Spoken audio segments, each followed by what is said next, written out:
अस्सलामु अलैकुम वरहमतुल्लाह। आज 29वां रोज़ा है और हो सकता है ये आखिरी रोज़ा हो, कल ईद हो जाए। लेकिन मोस्ट प्रोबेबली पाकिस्तान में परसों ईद होगी, क्योंकि कल जो है वो सऊदीया में ईद है। लेकिन कुछ भी हो सकता है, कल यहाँ भी ईद हो सकती है। तो रमज़ान मुबारक बिल्कुल ख़त्म हो गया है या होने वाला है। तो इसमें जिन लोगों ने नेक अमाल किए वो खुश नसीब हैं, अल्लाह सुब्हानहू व तआला उनके नेक अमाल को कबूल करे। और जिन लोगों ने इस महीने को ज़ाया कर दिया, यकीनन ये उनकी बहुत बड़ी बदकिस्मती है। लेकिन अल्लाह सुब्हानहू व तआला का दर हमेशा खुला हुआ है।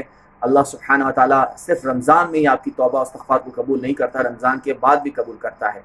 तो जिन लोगों से बदकिस्मती से इस रमज़ान में उन्होंने नेक अमाल नहीं किए, तो अल्लाह सुब्हानहू व तआला का दर हमेशा खुला होता है। जब तक आपकी रूह आपके हलक तक ना पहुँचे, तब तक अल्लाह सुब्हानहू व तआला के यहाँ आपके लिए मग़फ़िरत भी है और अल्लाह सुब्हानहू व तआला आपको माफ़ करने के लिए भी तैयार है।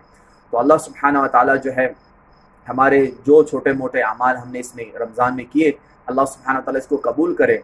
और अल्लाह सुब्हानहू व तआला हमें इस नेक जो हमने काम इस रमज़ान में किए उसको कंटिन्यू करने की तौफ़ीक़ अता फ़रमाए।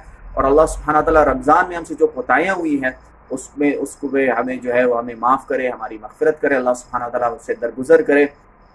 और इंशाअल्लाह अगर कल ईद हुई तो मेरी तरफ से आप लोगों को ईद मुबारक।